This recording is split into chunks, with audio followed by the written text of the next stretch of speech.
Hello and welcome to my list of my top 5 favorite Harvest Moon games. Now, I know some of you may not have much faith in me if you saw my last attempt at a top 10 video 8 years ago, but I'm gonna do it right this time. I have put some real thought into this, so here are the 5 Harvest Moon games I enjoyed the most. Oh, quick note before we start, all the gameplay footage for the 3DS games is either shitty as hell or borrowed for obvious reasons. I don't have a real camera, a capture card is too expensive, and if you try to tell me there's a fully functioning 3DS emulator, you're a fucking liar. But someday, Citra. Someday. Number 5, Story of Seasons. Now hold up, I know what some of you are thinking. The fuck, Purple Maple Leaf? That's not a Harvest Moon game. The fuck is wrong with you? Well, luckily, I have previously recorded an explanation for all this nonsense that didn't make it into my last review. Also, this may be irrelevant because if you're a fan of the series, you'll probably know this, but I wanted to mention it just so nobody gets duped. Harvest Moon is called Bokuju Monogatari in Japan. It used to be published in North America by Natsume as Harvest Moon. Natsume lost the publishing rights to the series, but they still have the Harvest Moon name trademark. So starting with the game Harvest Moon: The Lost Valley, the Harvest Moon series is being developed by a different company, and Bokuju Monogatari is now Story of Seasons. So if you're looking for the newest Harvest Moon game to play, tell those fake-ass Harvest Moon games you see in the store to go fuck themselves and buy Story of Seasons instead. And yes, it is shady as fuck of Natsume to pretend the series is still the same as it's always been, even though it's being made by a completely different developer. Anyway, I won't comment on their game's quality because I haven't played them, because that would mean buying a copy and supporting this practice. Vote with your wallets, people. Ah, fuck, I got off track. So, Story of Seasons. This game is wonderful. I see it as sort of an amalgamation of all the good things that were in previous Harvest Moon games. The farming is simplified, even if it does go back to that 3x3 grid thing. The map is big and fun to explore, but oddly enough that was my only real problem with it because I kept getting confused and lost. The whole game just feels grander. You know things are getting real when a game in this series has difficulty settings. Also, isn't it great that as this series goes on, the art style for the characters keeps getting better? I'll give you an example. Here's Cam. He was in Tale of Two Towns. Remember, he was the guy who kept his store open even when it was raining? I still can't get over that. Anyway, he's in Story of Seasons, but he's been renamed Camille. Don't ask me why. Let's do a quick comparison. Tale of Two Towns, and damn! He could be a manga protagonist. Look how great that art is. I fucking love it. But sadly, this game can only be number 5 because, well, that tutorial made me want to kill that old lady. You thought Tale of Two Towns had a boring tutorial? Try a fucking week of nothing but that. I'm just kidding. While I'm sure this game deserves to be higher on the list, I can't bring myself to put it there because it moved just a bit too far away from the kind of Harvest Moon games I'm used to. I know that's a dumb reason, and I'm sure as I keep playing it, I'll like it more and more, but this is a list of my favorites, not a best games list. It's good, but I didn't like it the most. Number 4. Harvest Moon: The Tale of Two Towns. It's kind of odd that a game I had so many problems with made this list, but I have to admit that I still like it, and it's probably the Harvest Moon game I spent the most time playing.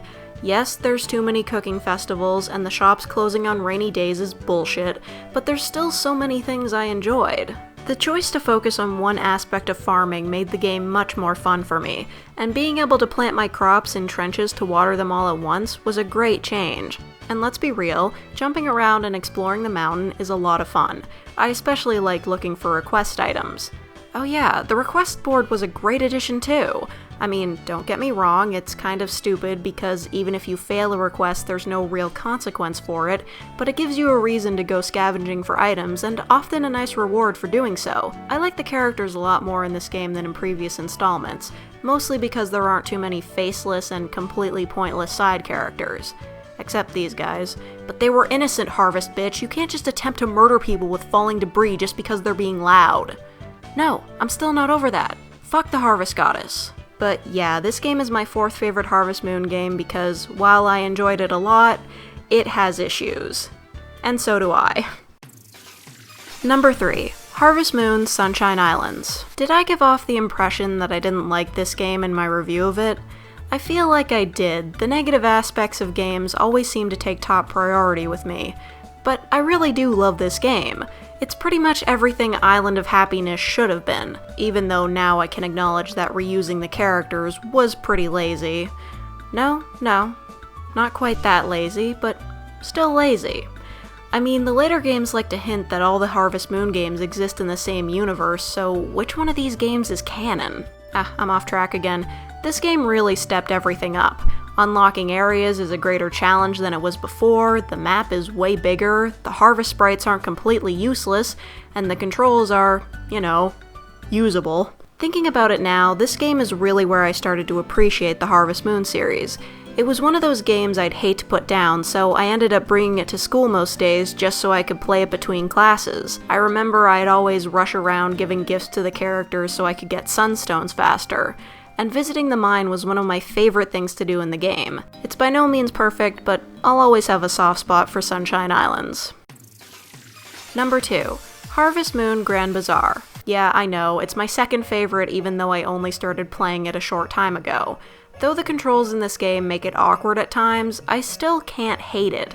I love this game, because this is the Harvest Moon game I should have been playing when I was younger. It may not be the game I deserved, but it's the one I needed. Think about the message the game sends. This game gives you just about everything you need to be successful for free, but it doesn't let you just throw things into a bin and sell everything automatically. It shows you that even with all these advantages, you still need to work hard to do well. You can't just expect everything to give you money. You have to put effort into getting the items sold at the bazaar. I know that may not be the intended message, in fact I'm probably reading way too deep into it, but that's what I got from it, that at the very least, you have to try. This game challenges you and gives you a goal to reach for every week, and the end goal is pretty clear. Get the bazaar to be the grandest bazaar in the world. That's a pretty lofty goal, but one the game rewards you for working towards. When the bazaar reaches certain points, more stores are added to it, giving you new things to check out and buy. Even though the game did end up creating one of my most hated features in Tale of Two Towns, I still love it. But it's only my second favorite because there was one game I liked more. Number 1. Harvest Moon: A New Beginning. And a new beginning is right, because this game is a new take on the Harvest Moon series. For one, it finally got some new graphics. Yeah, that's one thing I neglected to mention. This series somehow managed to recycle its graphics for 4 fucking games. And I know I say that looks aren't everything, but nah, this shit is reaching Harvest Goddess tier levels of lazy. Anyways, you could probably tell, I like being given clear goals to work towards in Harvest Moon games. Well, this game beats all of them in that aspect. Becoming the best bazaar in the world is kind of vague because, really, how do you gauge something like that? This game, on the other hand, has a well-defined goal. Make Echo Village not suck. Well, more specifically, you're given a to-do list of things to build to make the village thrive like it did back in the day. In a way, it's somewhat like Island of Happiness. The town is nearly empty when you show up, and it's up to you to construct specific buildings so more people move into town to live in those buildings. Granted, that should really be Dunhill's job because he's the one in charge of this whole shit show of a town, but whatever, unpaid labor for the win, I guess. The farming style is okay. I found it kinda weird because it sort of went backwards from Tale of Two Towns, but it's better than the 3x3 grid, I can say that much. But honestly, the real star of this game is the town editing and construction. If you buy blueprints, you can create new fields for your farm, build houses, and other random things. You get to decide where everything goes in this town, and you can move things around to make it your ideal village. It's like you're a god with the power of redecorating. Also, the game has an adjustable camera! Yeah, it may not seem like much, or maybe you're just thinking, fucking finally, but this made the game feel more real. You know what else made it feel more real? Being able to create a character that looks like you. I can't be the only one who thought this should have been a part of the series long before this, can I? And yes, the game does take a long time to really get going anywhere, but once it starts picking up, this game is a lot of fun, and a refreshing change of pace in a series that really skipped out on innovation for a while. I love it, and it's my favorite Harvest Moon game. So there you go. Those are my top 5 favorite Harvest Moon / Story of Seasons games.